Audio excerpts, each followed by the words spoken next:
Lanjutan bahasan kita. Banyak kalangan salaf yang berkata,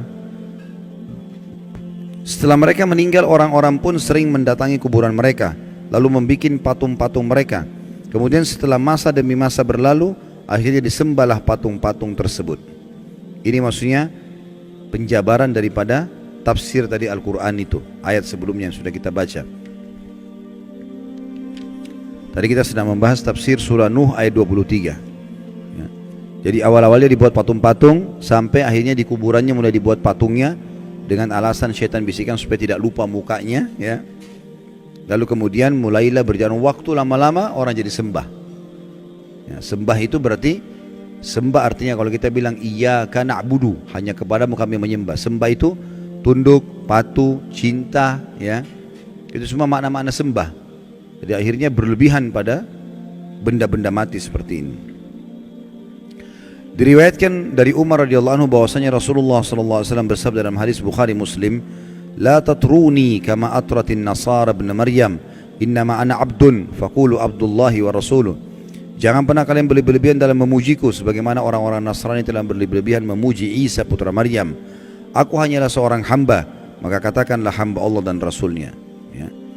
Jadi Nabi Isa itu dulu alaihissalam, kaumnya awal menganggap dia nabi, manusia biasa. Awalnya Hawariyun, sahabat-sahabatnya dulu begitu. Berjalan waktu, mereka mulai menganggap Isa ini manusia suci dan lahir tanpa ayah, berarti dia anaknya Tuhan. Mulai pindah ke situ, namanya gulu, berlebihan.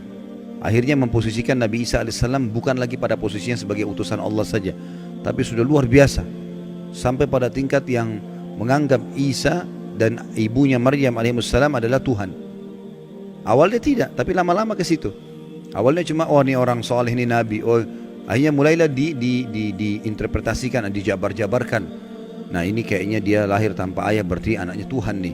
Nah berarti ya, supaya kita tidak lupa buat patungnya. Sekarang orang Nasrani banyak tidak sadar, mereka bukan lagi sembah Allah, bukan juga bahkan sembah Nabi Isa, tapi sembah apa? Patung. Ditaruh patung di situ, mengatakan itu patung Nabi Isa, patung Maryam. Patung, gak ada hubungannya sebenarnya. Tapi seperti itu. Dan apa bedanya dengan kaumnya Nabi Nuh yang tadinya buat patung, awal-awal diminta-minta, lama-lama akhirnya disembah gitu. Sementara Nabi Isa alaihissalam berlepas tangan dengan itu ya. Saya nggak tahu sudah pernah saya bacain belum dalam surah Al-Maidah ayatnya. Belum. Kita buka sekarang Al-Maidah. Kita lihat bagaimana Nabi Isa alaihissalam nanti pada hari kiamat itu kalau tidak salah di ayat 116 ya. Bagaimana Nabi Isa alaihissalam nanti dihakimi oleh Allah. Maksudnya Allah subhanahu wa ta'ala akan mengajak bicara Isa di depan makhluk semuanya, terutama pengikutnya yang menganggapnya sebagai Tuhan. Sudah buka 116? Baik, saya bacakan. A'udzubillahi minasyaitonirrajim. Wa idh qala Allahu ya Isa ibn Maryam anta qulta lin-nasi ittakhiduni wa ummi ilahaini min dunillah. Qala subhanaka ma yakunu li an aqula ma laysa li bihaqq.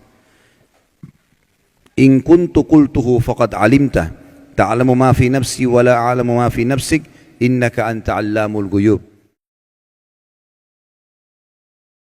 Dan ingatlah ketika Allah berfirman, hai Isa putra Maryam, maksudnya nanti hari kiamat nih, di depan orang-orang semua, apakah engkau mengatakan kepada manusia, jadikanlah aku dan ibuku dua Tuhan selain Allah? Maksudnya ada Tuhan lain ya, Trinitas yang mereka bilang itu. Isa menjawab alaihissalam, maha suci engkau, tidaklah patut bagiku mengatakan apa yang bukan hakku mengatakannya. Jika aku pernah mengatakan, maka tentulah engkau mengetahui apa yang ada pada diriku, dan aku tidak mengetahui apa yang ada pada diri engkau. Sesungguhnya engkau maha mengetahui perkara-perkara yang gaib. Lalu Nabi Isa mengatakan 117-nya, ma qultu lahum illa ma amartani bihi an i'budullaha rabbi wa rabbakum wa kuntu alaihim syahidan ma dumtu fihim falamma tawaffaitani kunta antar raqiba alaihim wa anta ala kulli syai'in syahid. Aku tidak pernah mengatakan kepada mereka kecuali apa yang engkau katakan kepadaku, yaitu sembahlah Allah Tuhanku dan Tuhan kalian. Ini ajaran Nabi Isa AS kepada orang-orang Nasrani. Enggak pernah dia bilang jadikan saya sebagai anak Tuhan, jadikan ibu saya sebagai Tuhan. Dan aku menjadi saksi terhadap mereka selama aku berada di antara mereka, Maka setelah engkau wafatkan aku, engkau lah yang mengawasi mereka, dan engkau adalah maha menyaksikan atas segala sesuatu. Jadi nanti pada hari kiamat, pernyataan Allah subhanahu wa ta'ala yang akan disampaikan kepada Isa alaihi salatu wassalam. Dan Nabi SAW mengatakan, jangan pernah kalian berlebih-lebihan dalam memujiku, sebagaimana orang-orang Nasrani telah berlebih-lebihan memuji Isa putra Maryam. Aku hanyalah seorang hamba, maka katakanlah hamba Allah dan Rasulnya, ya, Abdullahi wa Rasuluh. Juga sabda Nabi SAW di dalam hadis riwayat Imam Ahmad, Tirmidzi, Ibnu Majah dari Ibnu Abbas radhiyallahu anhuma, bahwasanya Rasulullah SAW bersabda, iyyakum wal gulu, fa inna ma ahlaka man kana qablakumul gulu. Jauhilah oleh kalian sikap berlebihan, karena sungguhnya sikap berlebihan itu yang telah menghancurkan umat-umat sebelum kalian. Jadi ini akan membinasakan, karena kalau ada orang, ada dosa-dosa, ada dua macam Bapak Ibu sekalian ya. Ada dosa syahwat, dosa yang diikuti dengan hawa nafsu, kayak zina, riba, ya, mencuri. Ini orang yang melakukannya tahu kalau dia salah. Semua orang tahu salah. Mukul orang, gunjing, ambil barang orang lain, dia tahu dirinya salah. Jadi lebih mudah taubat. Tapi yang masalah dosa kedua, namanya dosa syubhat. Syubhat semua dalam hidupnya. Dia pikir dirinya ibadah padahal selagi salah. Ini bahaya sekali. Orang nggak tahu masuk dalam syirik, masuk dalam bid'ah. Dia pikir dirinya ibadah padahal sebenarnya salah. Diingatkan Rasulullah tidak pernah contohkan, nggak apa-apa. Loh kok nggak apa-apa ini? Gimana caranya nggak apa-apa? Nabimu tidak pernah contohin, nggak apa-apa? Gimana? Sahabat nggak pernah contohin, nggak apa-apa? Ini bahaya sekali, ini resikonya besar ya. Seakan-akan orang mengatakan kalau Rasulullah SAW masih hidup, tidak apa-apa ya Rasulullah, saya kerjain nih.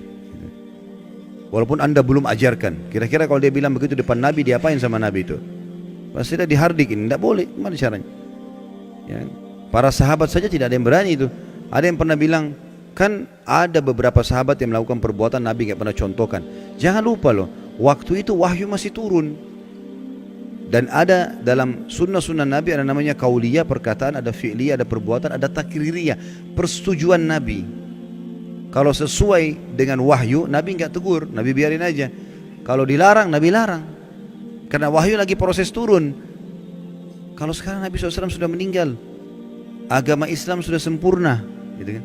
Untuk apa kita mengatakan boleh kita tambah-tambah? Kan jadi masalah. Syubhat jadi dia. Dia pikir dirinya ibadah padahal lagi salah. Kan ini jadi masalah ini. Habis waktunya bertahun-tahun dalam hal-hal yang tidak ada gunanya, gitu kan? Orang jaga kuburan, di situ dipakai kesyirikan. Orang minta-minta pada jenazah, dianggap dirinya ibadah. Duit ambil dari situ, hidup dari situ, ini kan masalah ini. Jadi banyak orang subhanallah tidak sadar padahal dia masuk dalam dosa syubhat. Dan ini lebih bahaya karena orangnya susah taubat. Dianggap dirinya benar soalnya. Ini masalah ini, ya. Mudah-mudahan Allah selamatkan kita dari situ.